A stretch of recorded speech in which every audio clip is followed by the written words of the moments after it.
money. To this day, they would still be paying that bill.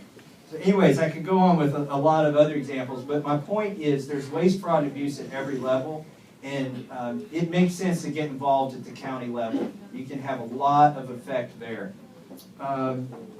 Actually, when I ran for office, though, I looked younger than I am, and this was like 4 years ago in 2009.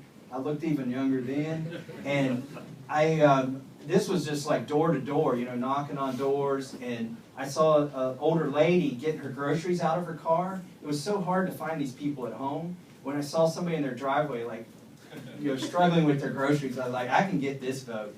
So I helped this lady with her groceries, and like, I guess she was going to tip me or something.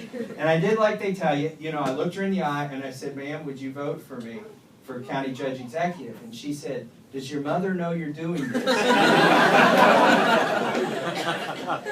And at first that went over my head because my mom's really popular in my county, and I thought she knew my mom and we had something to talk about. I said, why, do you know my mom? She says, no, honey, you don't look old enough to vote. But another story about my mom, I ticked off so many people by eliminating waste, fraud, and abuse that my mom said she was going to buy me a vest, a bulletproof vest. She said, if you keep making people mad, I'm going to buy you a Mylar vest.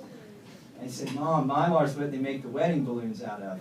Could you spring for the Kevlar?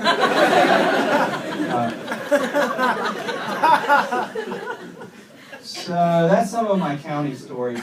And the way I ended up running for Congress is I went and talked to groups, the Tea Parties, and just groups that cared about their government, in different counties.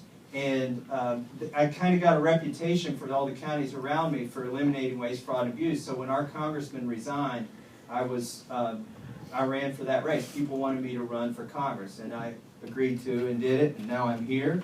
And just a few other quick things about being in Congress. Scorecards. I'm sure you all are familiar with like Freedom Works and Club for Growth and Heritage. These scorecards are very effective. I've seen people on the floor of the House, like, they'll ask who's scoring it before they decide to vote. And then there was one guy who took a really brave vote about 9 months ago, and then he kind of went all squishy on us. So I asked him, I just said, why did you vote? That was a brave vote you took 9 months ago. Why did you vote? He said, hey, I know what side my bread's buttered on. Club for Growth was scoring that.